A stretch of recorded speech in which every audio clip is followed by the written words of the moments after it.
Evening, everyone, and how are we? You lucky people tonight have just witnessed a bit of darting magic in Newcastle on night out of the Premier League, but you're even luckier because you've got me all on my own trying to waffle my way through the night's action. Let's be honest, it's probably going to be a complete and utter shit show. I'm on my own. I've already sworn. It's going wrong already. I'm going to need a lot of help from you guys as we go through this. But let's get through the action and talk about what we've seen tonight on a magical homecoming for Chris Dobey with one of the all-time great walk-ons that we've seen in the Premier League. Also, we've got some fabulous action. Some of what we saw tonight was just magic, especially the final. But we'll come on to that in a little while. First of all, how are we all in the chat? Let's keep it busy today. Let's keep it going for me and give me plenty. We've got Matthew in the chat there, who's giving me a quick hello. He's ecstatic this evening. I'm assuming from what we saw from him first up on the comments, he's either Welsh or he's very much a fan of Gezi Price. Evening, Matthew in the chat there as well. Sid with the thumbs up. I don't know whether that's for my absolute butchering of this so far, but thank you all that are getting involved. Stewie as well. Lovely to see you all. So let's get started with the action and a little bit of a new one from Peter Wright tonight, and maybe a bit of a new choice, the way he's going to run things with his darts going forwards. Try and put the other player under pressure by essentially using pretty much the same darts that they use and see if you can beat them with their own equipment. I'm not sure if that was exactly the thinking behind it or he's just been practicing with them and they were the ones he liked this week. But we didn't really see anything else from him than we've seen for the last few weeks. It was a late 90s average. Late 80s average, sorry, just under the 90 mark, about 89 again. He just flattered to deceive again, and it's one of those things where we're just seeing he's not in great form at the moment, and unfortunately for him, he's got a tough run of fixtures. MVG first up again tonight after having the same thing last week. The way it's fallen, Snakey's struggling a little bit, and I think he's in a little bit of trouble here. MVG was off the boil in this one, and if there's ever a chance to really get at him, this was probably it. Low 90s average and not playing anywhere near his best until the final leg, and then we see him roll up there. He's got 150 left. Wright's left on 116 in the deciding leg, and you're thinking he might actually nick a win here, or he might get away with one. He's probably going to get a chance. MVG, 2 treble 20s, takes out the double 15. Magic, utter magic, and completely the right way to go as well. I don't know whether you all agree in the chat, but if you're going to go treble 20 first, I mean, I would always say that 19s is the right way to go, 2 at the same target and leave double 18, bit of a nicer double. But if you go in 20s, if you hit the first one, follow it, leave double 15, you're only getting 1 dart at a double anyway, and MVG did it, took it out, and then we see him move on to the next round, which was unfortunate for Wright. Maybe he just needs to nick one of these.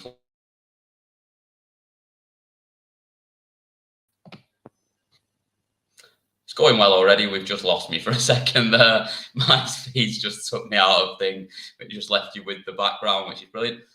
Yeah, maybe Wright just needs to nick one of these games that's close and try and just get over the line in one, and it might just be that something clicks.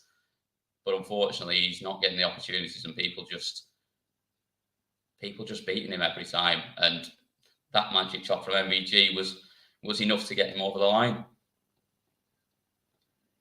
Next up, we had repeat or revenge again, as we had every single game. So obviously, first one we had repeat again of last week. This time it was revenge, and it was Nathan Aspinall, who we all know that I'm a big fan of, coming through 6-5 in another deciding leg. So I don't know whether this was something that was to do with the fact that we had people playing each other again the second week straight after they played each other last week. But we saw a little bit of tighter games the first couple of games up, and so it going right to the wire in both of them. And this one, Aspinall scoring in this one was just sensational. Finished up with about 101 average, but there were 7 180s in there, 14 140s in 11 legs of darts.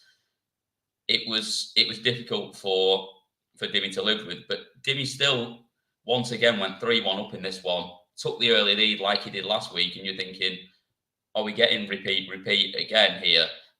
But we didn't. We saw Nathan fight back with some immense scoring, and then that finish in the final leg, 180, 64, took it out in the 6 darts and just made sure that he got himself over the line and into another semi-final, and keep up that run that he's having of keep getting points, keep ticking along and giving himself that best chance of keeping himself in the mix for the top 4 at the end of the year without really doing anything sensational, just accumulating points. You get 2 for the first round and only 1 for the semi-final. So you keep picking up those first round wins, whether you agree with the scoring system or not.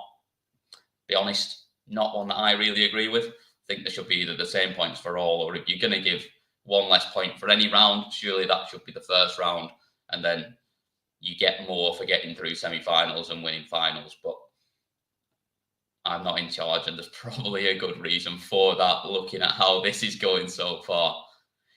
Dan Simpson in the chat there. How was it tonight, mate? I'm going to say, I bet you enjoyed that there this evening. We're going to come on to that when we get onto the 4th game of the night and Dobey making his homecoming. But yeah, it looks sensational in there tonight. The new graphic looks all right, doesn't it? The board's finally up. Definitely need to get some practice in it. If last night is anything to go by, I was awful last night in my match. Got beat 2-0 and didn't deserve 0, to be honest. But we move on, and that's why we're not watching me on a Thursday. Next up, we had the repeat of the All Welsh battle that we had last week. We've got Johnny Clayton, who was a bit despondent last week, and be honest, it was a bit of a shock when we saw that interview from him. Me and Boise touched on it last week when we played it after his game, but he wasn't the sort of jovial, fun little Johnny that we're used to seeing, and he looked a bit down and a bit like it was getting to him a little bit. So we're hoping he was going to bounce back this week with a bit of a better performance, but it looked like that continued, and I've not seen anything from him after the game. I don't know whether he did any media after the game, but I've not seen anything yet, certainly if he has. But I imagine after having averaged 80 up there against Gezi and getting well and truly battered 6-1, that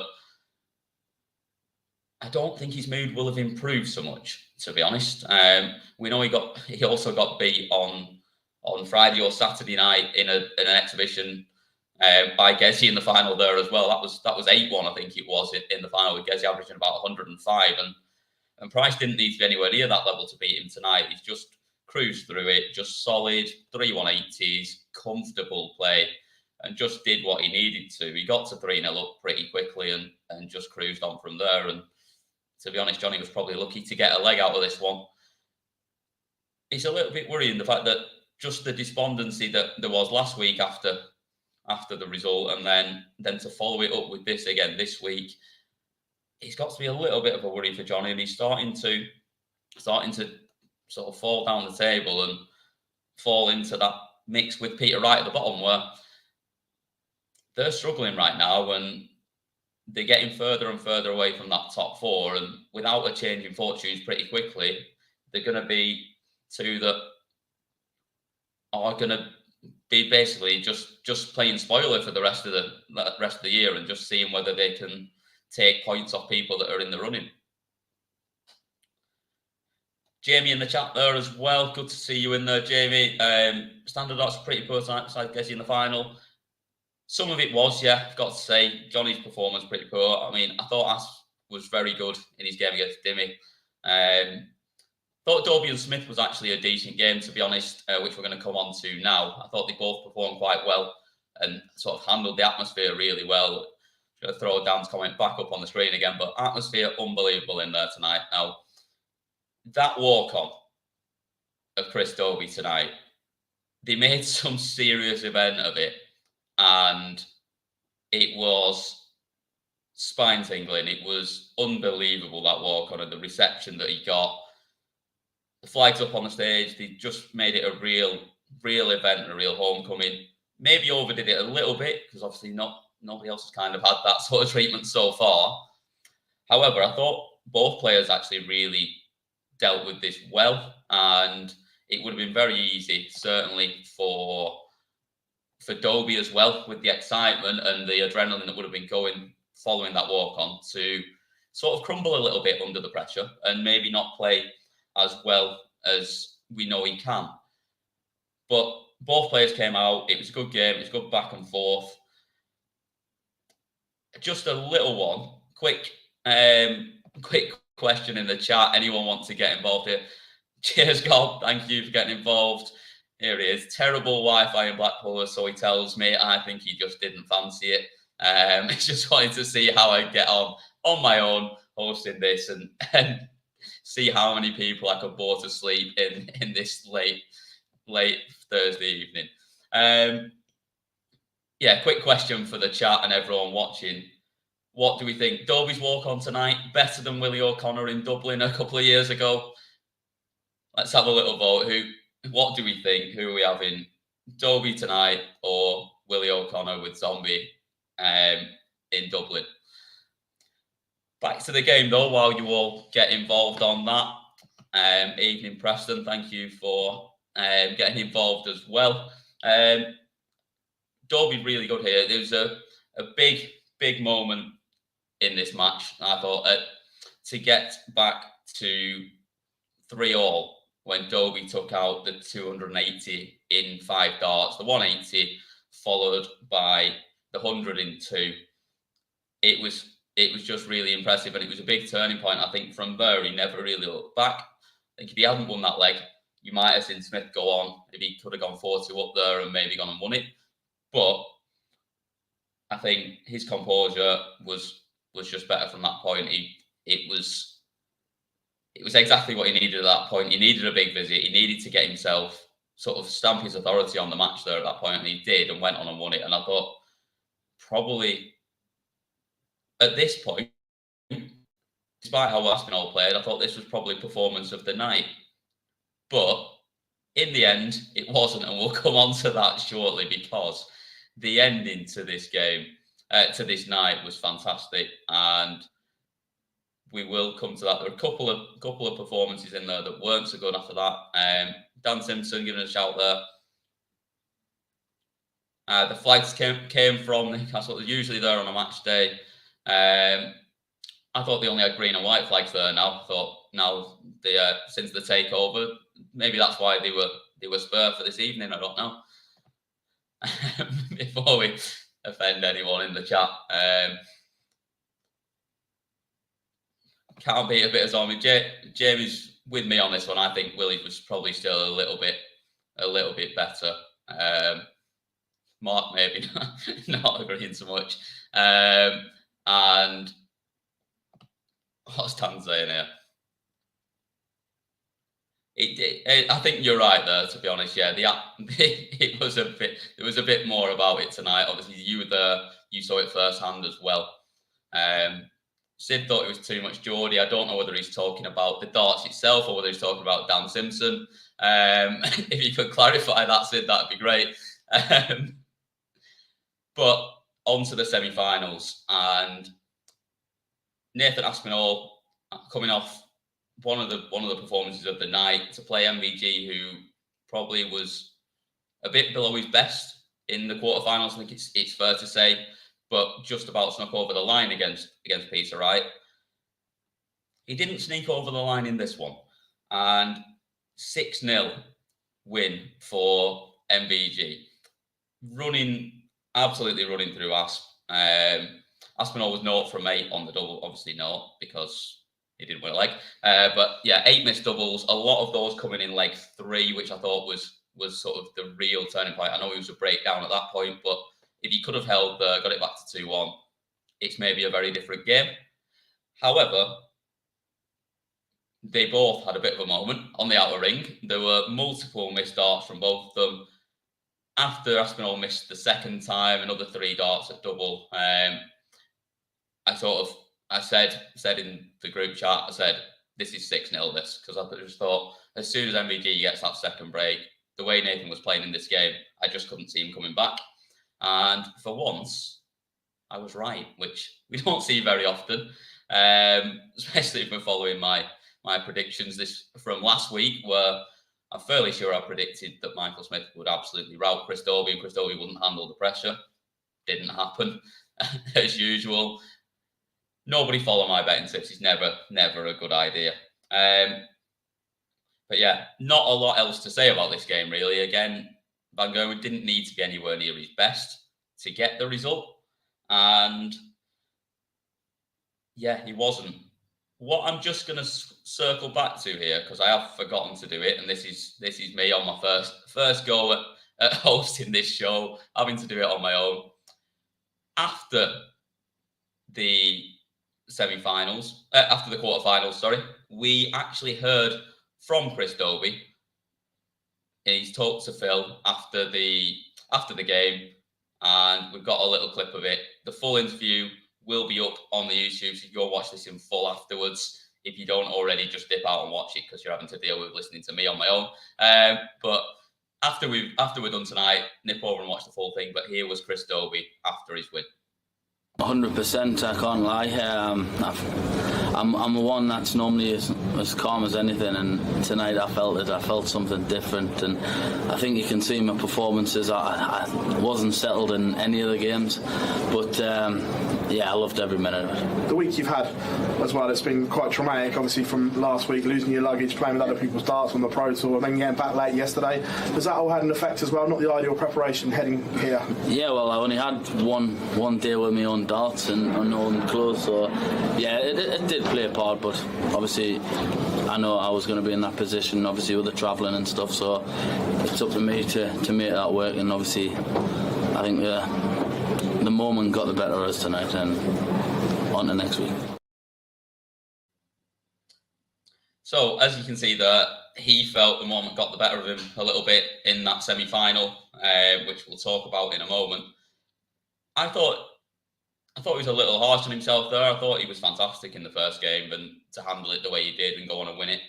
But yeah, possibly in that second game, it wasn't the best of him that we saw, and unfortunately for him, that was his night done. But as Phil alluded to there, it's been a stressful week for him, turning up in Germany for the Pro Tour, losing his luggage, losing his darts, having to play with other people's darts, then back here for Thursday night, homecoming, back with his own darts. I think probably it's a little bit of a tough week for him, but I thought he was really impressive. He got 2 points out of it. It's no disaster by any means to get through and come out of it exactly that. Dan Simpson again there, exactly what it took. And then from the adrenaline of the first game, that's the big thing. You've then got to go back, reset, sort of calm yourself down, and then try and go again. It's tough. He's not got a lot of time to wait. It probably didn't help him, the fact that Nathan got routed 6-0 off MVG. So if that goes 6-5, he's got a little bit more time to prepare and a bit more time to get himself ready for it. But it must have felt for him, he was straight back up there before he's even felt like he's walked off and processed what's happened in that first game. And not so much the game, but the atmosphere, everything that he got from the crowd in that game. I think it was tough for him, and I think it's a difficult situation. I wasn't sure that he would handle it in the first game. I was impressed that he did, and then probably a little harsh on himself there in the interview, I think. And he'll be back, and he'll keep going, and I've no doubt that he will keep picking up points as we go along through the remaining weeks. We're halfway through now, and yeah, that second semi-final, 6-4 to Price. It was a bit of a standard dip from both of them, to be honest. I don't think Price was particularly impressive in this. It just shows you how difficult it is to sort of put back-to-back games together. I mean, Gerwen Price here averaging 87 to just battle his way past Chris Dobey without sort of playing particularly well. I think the hangover from the first game for Dobey was what hurt him here, and neither of them could get into a rhythm early. We saw 5 breaks of throw in the first 6 legs, which is never really conducive to getting a good game going, and to sort of, it's always going to make it look a bit scrappy when nobody's holding throw. We're not seeing people banging a 12 on throw. That means that you're not getting broken unless someone fires in a 9. It was scrappy, and yeah, I think Price just managed to get into that lead after the first 5, which all went against throw. He then managed to open up a gap, hold on, and get up to 5-2, and then I think from there, despite Dobey fighting back a little bit, it was always going to be probably a bridge too far. He nearly got another opportunity when Gezi completely miscounted on the winning double here. He hit double 16 when he was trying to set up tops, and then had a bit of a moment. Thought he'd left 14. He was stirring down the 14 and gave it a stir that would have made most rugby players probably take a little backward step. I'm hitting you here. And then just sort of composed himself, thought about it, and double checked with the ref. And yeah, he was got told it was 24 and pinged it in first dart. Got himself over the line, and then it was time to get ready for the final. And what a performance in the final from Gerwen Price. He was very, very close to handing Michael van Gerwen his second 6-0 loss in as many weeks. He missed a dart at double top for 116, which would have given him actually a lower average than what he finished with in the end, but still well over 111, but would have been 6-0 as well. It just never let MVG get into the game. The scoring was incredible. There's a lot of 180s that started legs for him as well, so just gave him that little cushion at the start to get ahead and run on from there. And yeah, he just never looked back. And then to cap it off, after just missing out on the 6-0, 10-darter, final leg, leaves tops after 9, takes it out in 1, 114.96 average, which was just sensational. It's by far the best performance we've seen so far this year.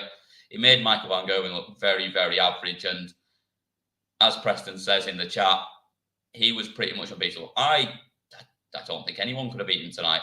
I don't think there was anything that MVG could have done to beat him. And it shows you how strange this game is, that you can average 87 over 10 legs in the semi-final, and then in the final, 114.96 average, and wrap it up. Got Pina Zim, I've been keeping that one back there from the start. Gezi immense in the final. Don't know whether that's actually Prince Nazim. I'd like to think it is, but probably unlikely, to be honest. One of my heroes from growing up as a boxing fan.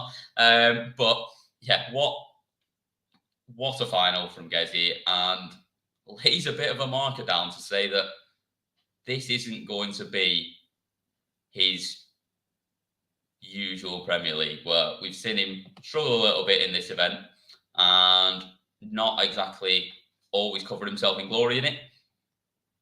This year looks like it might be different, and it didn't look the case earlier in the season. I think me and Gob sat here and sort of debated it early on that whether his heart was really in it after the comments after the Worlds, and whether he actually really wanted to be up there. He started off with a couple of lackluster performances, but that's a couple of night wins now that he's had, and that performance, like I say, really lays down a marker for the rest of the season. Says, I'm the man to beat here. Forget that bloke in green that's up against me. This is my time, and I'm going to add this to my collection. And like I say, confidence of winning, Price in a good mental state at the moment.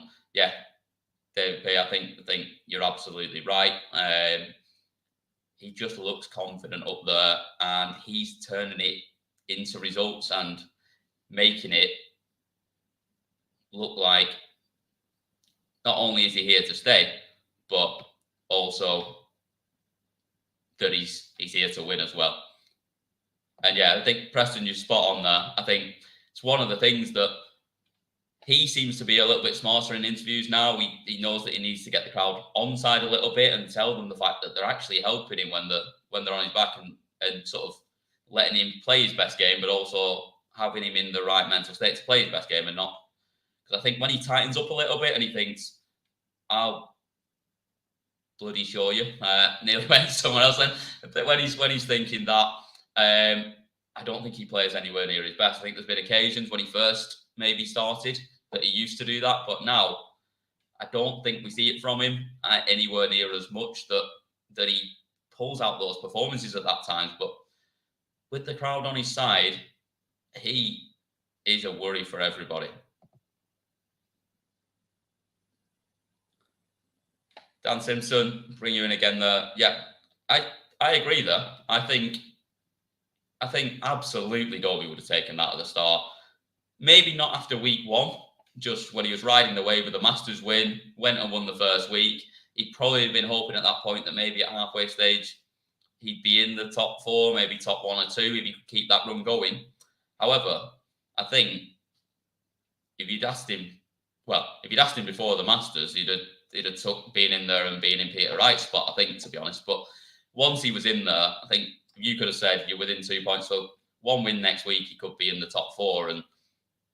And then he's right in there, right in with a chance of doing exactly what Joe Cullen did last year, in going almost all the way in it. And I wouldn't fancy playing Chris Dobey on finals night if he does get there.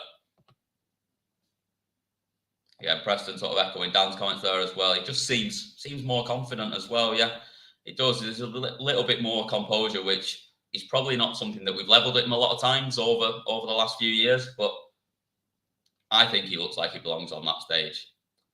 So next, we're on to next week and next week's fixtures. And this is where my preparation for hosting this on my own falls down a little bit, because I didn't have the games in front of me, but now I have. And it's not repeat or revenge next week. We can't bill it as that this time round. However, we have got the quarterfinal ties for next week, and we start off with a clash between Dimitri van den Berg and Michael Smith first up. And this is where I definitely need all you lot to help me out here, because there's usually me and Gob or me and Boyce or whoever the two of us are that are on here waffling on for a little bit, filling a bit of time while we pick out who we think is going to win. So time to go in the chat room. Here we go. Dimitri van den Berg, Michael Smith. Who wins and what score?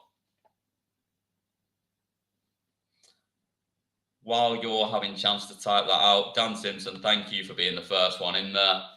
Smith 6-3. Then we've got Matthew in there, Smith 6-4. I think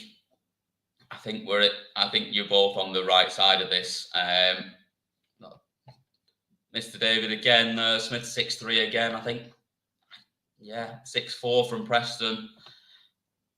I'm on that side of things, exactly with Dan there. I think Smith, the fact that he has for the last couple of weeks struggled, and he's not been his best. I know he's been a little bit ill. He's not felt fantastic, but I think we see him come back firing. I think he needs a result. I think Dimmy's there to be beaten at the moment as well. I think he got past Aspinall last week, but then again this week without playing particularly well, didn't get through. I think Smith wins this one, and I think he wins it 6-4 as well. I don't think you're ever going to completely rout Dimmy, but I think he will beat him. Sid in there with Smith 6-3 as well. Charlie, thank you. I believe you were in attendance tonight as well. We've seen Dan's take on the atmosphere so far, but how was it, mate? Was it? I assume you enjoyed that. Next up, we've got Nathan Aspinall against tonight's homecomer, Chris Dobey. Again, go. What do we think in the chat room? Who do we think gets over the line in this one? I think this is a really, really good game. I think they're both playing at a pretty similar level, to be fair. Nathan's playing as well as we've seen him play for a couple of years, really. His scoring looks back. He looks like he's back to sort of the player he was. Got that fight and that just scrapping spirit that we always see from him. And then Dobey just looks as comfortable up there as ever. So we've got Mr. Dave, you've got Aspinall 6'5". I think we might see a few here that fancy this going all the way. Matthew asked 6'3". He's got him winning it a little bit more comfortably.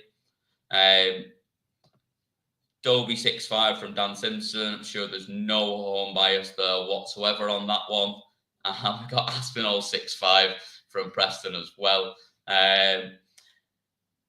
Yeah, I think this is really close, and I'm gonna basically do what Dan's done here, and I'm gonna pick my favourite in an absolute close battle as well. I'm taking Nathan Aspinall to win this one 6'5", getting over the line and a decider.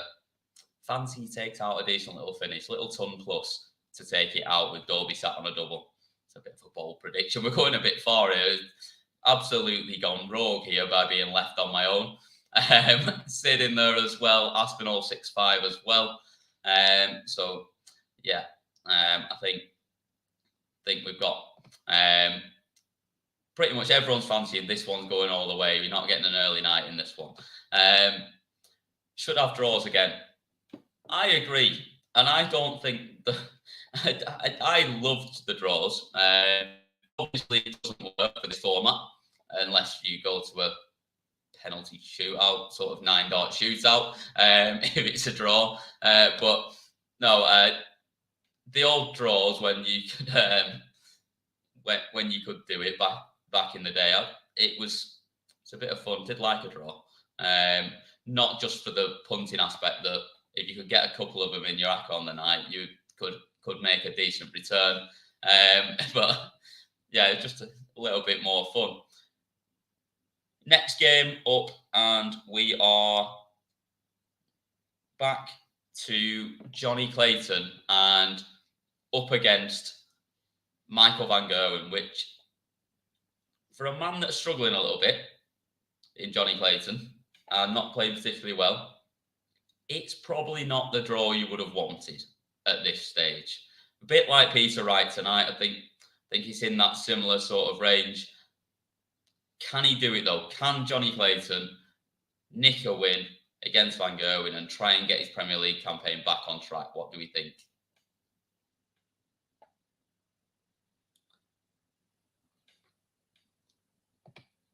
Just looking, there are a couple coming through already. Matthew straight in, Mr. David straight in, both gone the same. They're both fancying 6-2 to MVG. Sid's gone 6-2 MVG. Dan Simpson 6-3 MVG. Anyone fancy the ferret here? Have we got anyone that likes an underdog? Possibly the man sat in front of you. Do I like an underdog? I love an underdog. Am I going to take one in this game? Absolutely not. Michael van Gerwen wins this one and wins it pretty comfortably. I actually think you're being generous to Johnny here. I'm giving him one leg. I think it's 6-1 to MVG, this one. And then we're on to the final one of the quarterfinals next week. And we have Peter Wright up against Gerwen Price. So yeah, just gets easier for Peter Wright as he's struggling, doesn't it? We get to that. It just gets to that point where Gez has just averaged 115. Who's Peter Wright got up next when he's struggling and can't buy a win? He's got Gezzy. Fantastic. He's going to struggle. Is he going to go the same way? Is he going to turn up with a set of Gezzy starts next week? and try and beat him with his own darts. Who knows? Who knows what Peter Wright will do? I'm still waiting for the day where he turns up with 3 completely different darts, different flights, different stems, different lengths, and just turns up and just sees how he gets on. Right, let's see what we've got in the chat room. What do we fancy? Mr. David thinks Price carries on from where he's left off tonight. 6-0. Dan Simpson, Gezi 6-1. Matthew, he's got Price 6-4. Sid's got Gezi 6-0. And Preston's got Gezi 6-2 as well. Not anyone fancying Wright. Here we go. Do I like an underdog? I love an underdog. Am I picking one? No, I'm not. Gezi wins this one. And I think I'm more in line with Matthew, maybe not quite as generous as him, but I think 6-3. I think Wright will compete. He'll get some legs on the board. We'll see flashes of him playing okay, and we'll see a lot of him playing pretty poorly. But I think he won't play awful, but I think Gezi will be the one that comes out on top here and get himself through to the semi-finals. So now we're back on to who do we fancy to make the final, and from there, who is our winner? So I've forgotten who I've picked, which I've not written it down, never do, but it's harder when you're up here and just waffling on your own as well. So Mr. David, right back to his Gen 1 to the start again. There is going to come a point where he's going to have to start recycling and going back through the process again, because he's going to run out of options. We all know there's a lot of darts out there you can purchase, but he must be getting close to having tried them all at this stage. So I've got first semi-final, Michael Smith up against Nathan Aspinall. One that I love and hate in equal measure this game, because I want them both to win. Big fan of both players, as much as probably remain impartial. I never do, and none of us do on here. Yeah, I think this one goes close, but I do think that Michael Smith gets over the line here. As much as I want to see Nathan do it, I think if Smith gets that first win and gets himself through that first stage, I think he may well then just go on and we'll see him back to something like his best. And I think if he is, as well as Nathan's playing at the moment, I think Michael Smith's top level is just a little bit above Nathan's. And we've not seen Nathan back it up a lot after getting that win in the first round to go on and produce the same thing in the semi-final and get himself on to winning a night. So I think Smith wins this one. I then think we've then got a rematch of tonight's final in MVG and Gerwen Price, and I think MVG is going to be right up for this after the absolute toweling that he got in this one tonight. However, I don't think it's going to be enough, and I'm massively at risk here of completely agreeing with Dan Simpson on, I think, every game so far, except for the Dobey Aspinall one, which we will never agree on, ever. But yeah, I've got Gezi winning as well. I think a lot closer than what we saw in the final tonight. I think it'll go tight, but Gezi gets over the line and just produces when he needs it, which we've seen from him a lot this year. We've got Matthew here, who's with Dan on that as well. Mr. David, they also thinks Dan's right. Dan Simpson must have had the night of his life here. He's sat in the arena, seen that walk on first hand. He's seen Dobey win a game up there as well. He's probably had one or two beverages, knowing Mr. Simpson. And now everyone's telling him that he's right in the chat as well. Is it his birthday? Have I missed something? If it is, why wasn't I told? I'm pretty sure it's not. But yeah, I think we see Smith against Gezi in the final. And I think, yeah, it's too much for me to agree with him all the way. I'm going to take Michael Smith to win this. And I'm with Preston here. I think that Smith gets over the line. I actually think it goes closer. I think it goes all the way in the final, and we see a real tight battle in the final, which we haven't seen tonight, and we see it go all the way to the end, and Smith gets over the line to get himself a win on the board and get his campaign back on track a little bit. Dan Simpson had the car, so he's not had a couple of beverages. I took your bit. Billy must have absolutely loved that in there as well. We all know he's a big fan of the darts as well. I hope you've put him to bed and haven't made him listen to me for 45 minutes nearly after that. But yeah, that's the predictions for next week. And I think what I've managed to do is waffle for long enough that we can actually finish off by hearing from the winner before we go. So we've got Gerwen Price interviewed by Phil after we finished. Oh yeah, but I'm just glad to win. But a 6-0 would have been a bit better for me, obviously on leg difference as well. But yeah, a win's a win, and I'm happy that I'm still number 2. But it's a few more weeks to go yet. No, I don't think so. I mean, in the old format, in the points we were on, I would say yeah. But it's 5 points for a win, and if you keep losing week after week, and people, 2 or 3 people keep winning 5 points, then it's not over yet. So I'm on my game. I'm focused every single week, and if I can just keep picking up 2 points, even if I don't win on nights, then yeah, that'll be enough. But I still need to keep winning those 1 games every week. There it is, Gerwen Price. Like I say, he's on his game. He's feeling good, and he thinks that, a bit like I was saying earlier, a bit about Nathan Aspinall. It's just about Chris Dobey as well. It's about just getting points on the board. If you can keep getting through that first round, you're going to end up in the top 4 at the end of the year. If you get 2 points every single week, and then the odd one where you go a little bit further and then win the odd night, you're going to be in a very good position. I think you're going to make the final 4. So yeah, he's doing the right thing. I like that he gave a little bit there. He fancied the 6-0. He would have liked it. I know he mentioned leg difference there. I don't think he cared about the leg difference one little bit. I think he wanted to beat Michael van Gerwen 6-0 and really make a statement. But yeah, that's it for this evening. Dan Simpson, it's a school night. I spurred in your insight. Thank God for that. And on that note, thank you very much all for joining me and getting me through this.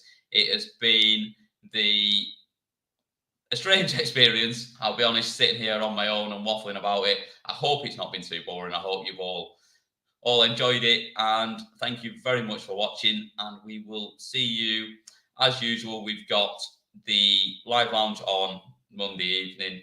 And so you have Phil, Gob and Lee back as every week. Unless Lee Boyce has got a Monday wedding. Never know. Who knows what it might have been. Does love a Monday wedding, that boy. But yeah, thank you all very much for watching. Have a lovely rest of your night, which is about 23 minutes left because I've waffled on for still 45 minutes on my own without anyone else to go with me. And see you all next week. Thank you very much.